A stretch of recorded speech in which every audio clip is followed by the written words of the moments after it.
So hello guys, তোমরা সবাই কেমন আছো? আমি খুব ভালো আছি। তো আজ আমি রেডি হয়েছি একটা জায়গায় যাব বলে। তো বলো তো কোন জায়গায় যাব? আচ্ছা, আমিই বলে দিচ্ছি। সেটা এমন এক জায়গা, তোমরা হয়তো সবাই শুনেছো সেই জায়গাটার নাম। জলপাইগুড়িতে একটা ভুতুড়ে জায়গা আছে। আমি সেই ভুতুড়ে, সবাই বলে ওই জায়গাটা ভুতুড়ে, কিন্তু আমি এখনও ঠিক মতো রহস্যটা শুনি নাই। তো যদিও শুনি নাই, তো আমি ভাবলাম যে চলো একদিন ওখানে যাওয়া যাক। তো আমরা 3 বান্ধবী মিলে ঠিক করলাম যে একদিন যাই।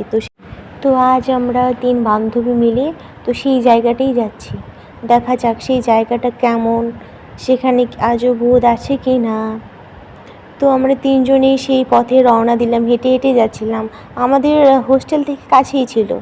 তো ফাইনালি আমরা সেই জায়গার দিকেই রওনা দিয়েছিলাম, সেই জায়গার কাছেই আমরা পৌঁছে চলে আসলাম।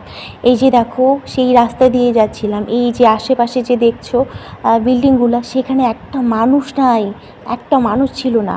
দেখো আমাদের দেখে কুকুর ডাকছে, আমাদের যা ভয় লাগছে না। তো ভাবলাম যে চলো, ভয় করে কিছু হবে না, দেখা যাক যে আজও সেখানে ভূত আছে নাকি কি আছে। তো আমরা তো দিনের বেলায় যাচ্ছিলাম, দিনের বেলায় কি ভূত দেখা দেয়? তো যাওয়া যাক, দেখি সেই জায়গাটা কেমন। সেখানে সবাই যায়, সবাই দেখে ফটো টটো তুলে ভিডিও টিডিও বানায়। তো ভাবি যে আমরাও যাই একদিন, দেখে আসি, আমরাও বানাই। তো আমরা সেই জায়গায় চলে আসলাম। এই যে দেখো এই ঘরটা না দূর থেকেই এত ভয় লাগছিল। আর ভিতরে কুকুর ছিল। এই যে দেখো একটা লেখা আছে এখানে, ঠিক মতো বুঝতে পারলাম না কি লেখা আছে। তো আমরা না এর ভিতরে ঢুকছিলামও। তো এর ভেতরে ঢুকে আমরা সিঁড়ি খুঁজছিলাম যে সিঁড়ি আছে, উপরে ওঠার কোনো সিঁড়ি আছে কি না, কিন্তু কোনো সিঁড়ি আমরা দেখতে পাইলাম না। তো যাই হোক, তো আমি তোমাদের সেই জায়গাটা একটু ভালো করে দেখাই দিই।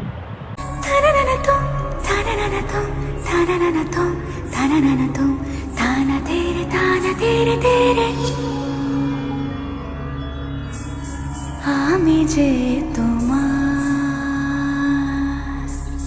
শুধু যে তোমার।